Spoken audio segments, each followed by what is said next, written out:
Hey everybody! Don't forget to read an article I wrote for realmoneyatthestreet.com today. I talk about how the media is totally clueless about economics and how it can really harm you. Now, I'm sure most of you already know this. However, I give a specific example. Yesterday, a subscriber of mine, a subscriber to MMT Trader, sent me an article that was posted up on CNN.com. That's CNN's money site.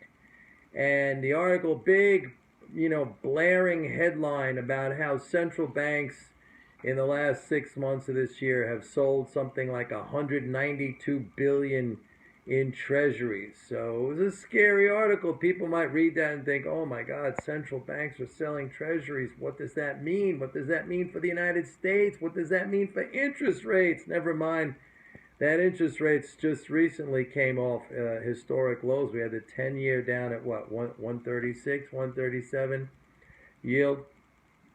But this article is classic because it is so misleading. The first thing I pointed out is that if you go to the Treasury's website where they give you all the totals of foreign holders of US Treasuries, we are just 6 billion below an all-time record high. So right now we're at 6.28 trillion of holdings by foreigners of treasuries, and that's just below 6.286 trillion that we hit in March. So that's less than 1/10 of 1% decline in the holdings by foreigners of U.S. treasuries. Well, who bought the 6 billion? Obviously, it was domestic U.S. residents, okay? The total outstanding amount of treasuries is up. And at a record. And how do we know this? Because of the so-called national debt, 19.6 trillion of treasuries outstanding. And as I said, interest rates have been very low. So what happens when somebody sells a treasury? The answer is nothing. The Fed takes the treasury and then it credits the seller's bank with reserves or cash. So in other words, it's just a swap. The treasury is taken back and the seller's bank is credited with an equal amount of reserves or cash. It's exactly like as if you switched your money from your savings account to your checking account at the bank. You still have the same amount of money. It's just in a different form. It's not in the checking account it's not in the savings account anymore. It's in the checking account. So the bank still has that same amount of money. That's still your money in the same amount. It's just now in a form that's not receiving an interest payment. So that's all that happened. So these central banks, when they sold the 192 billion of treasuries, they now have 192 billion of dollars. So before they had the dollars in treasuries, now they have the dollars in cash. It's the same thing. It's not like, what is CNN trying to say? But this is what happens when you listen to these idiots in the media who don't know what they're talking about. And it can trigger off from time to time market moves. Now, that's great for a guy like me or some of you who follow me because we understand MMT. We have the right information and we can take advantage of the zombies that react on this non-information. Okay, this is non-information.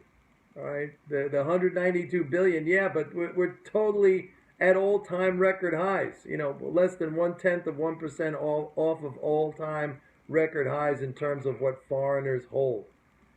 So it's non-information, but people react to that. I go, oh my God, the zombies react. It's the end of the world.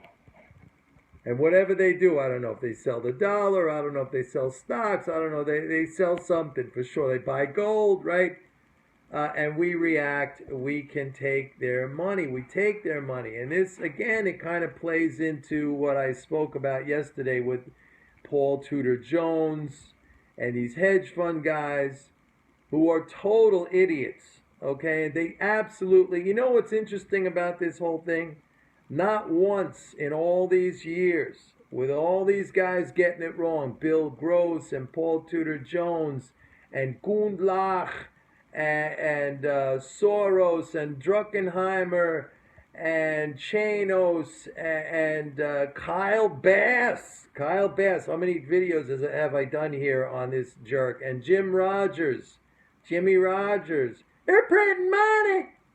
Not once do they ever kind of, sit back and reflect and think, gee, my theories are not playing out in the way that I would have expected.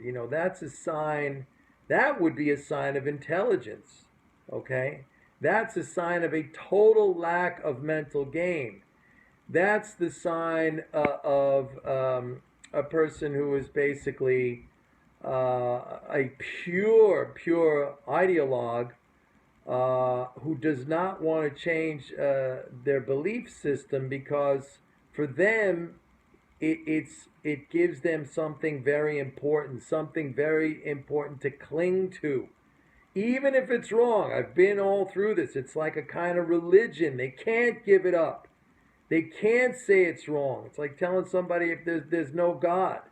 We don't know that. But we know that those guys and the things they predict don't happen.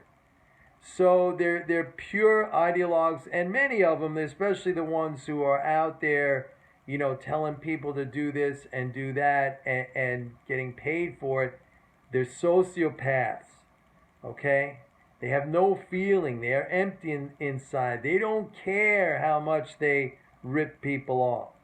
And again, the mousy boys, I've spoken about this. They are abused. They're victims, and they want to be victims. They want to remain victims. They don't care about making money. It's not important. They don't care about the truth. They want that story told. They want that abuse. They need that abuse. And the sociopaths are more than happy to deliver that abuse. Anyway, I got a little bit off track there, but what happens when somebody sells a treasury? Nothing. It just goes from being $1 in the form of something that has a term and a coupon, in other words, an interest payment, to being $1 in the form of a reserve, bank deposit. That's it. Nothing happens. It doesn't fly out somewhere. It has no impact on interest rates. Zero impact on interest rate. The central bank sets the rate. It's the monopolist. Doesn't matter who sells treasuries. The whole entire world can sell treasuries. It doesn't matter. All right, everybody. Bye-bye.